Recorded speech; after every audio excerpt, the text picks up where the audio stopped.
ترکی میں 2 اکتوبر سے لاپتہ سعودی صحافی جمال خشوگی کے ساتھ کیا ہوا؟ ترک حکام معاملے کی تحقیقات تیزی سے آگے بڑھا رہے ہیں، جبکہ واشنگٹن کی کوشش ہے کہ اس کے 2 اتحادیوں سعودی عرب اور ترکی کے درمیان یہ تنازع کسی بڑے بحران کی شکل نہ اختیار کر لے۔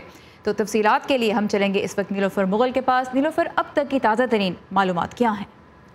جی سارا، جمال خشوگی کے مسئلے پر امریکی وزیر خارجہ مائک پومپیو نے ابھی حال ہی میں ترکی اور سعودی عرب کا دورہ کیا ہے، جس سے متعلق وہ آج امریکی صدر ڈونلڈ ٹرمپ کو تفصیلات سے آگاہ کریں گے۔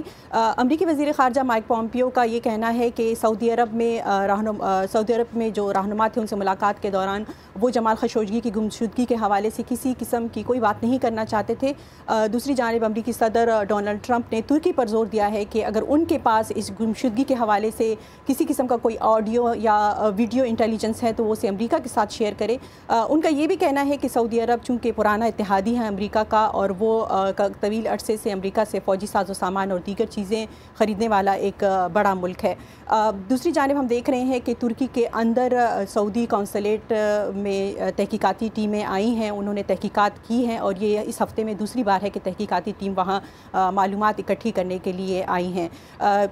ترکی کے جو عہدیدار ہیں ان کا یہ دعویٰ ہے کہ سعودی عرب کے جو ایجنٹس ہیں انہوں نے جمال خشوگی کو 2 اکتوبر کو جب وہ سعودی قونصلیٹ میں انٹر ہوئے تو وہاں پر ان کو ہلاک کر دیا تھا، لیکن سعودی عہدیدار اس کی تردید کرتے ہیں۔ ان کا یہ کہنا ہے کہ وہ اسی وقت خود ہی باہر نکل گئے تھے، لیکن ہم یہ بھی دیکھ رہے ہیں کہ جو دونوں ملک ہیں سعودی عرب اور ترکی، وہ اس حوالے سے کسی قسم کے شواہد بھی سامنے نہیں لا رہے۔ جی سو ایک طرف انویسٹیگیشن چل رہی ہے ترک حکام کی جانب سے اور دوسری طرف امریکہ جو ہے وہ اس کرائسس کو کنٹین کرنے کی کوشش کر رہا ہے۔ نیلوفر مغل ہمارے ساتھ ہیں کیپٹل ہل سے۔ Thank you Niloufer.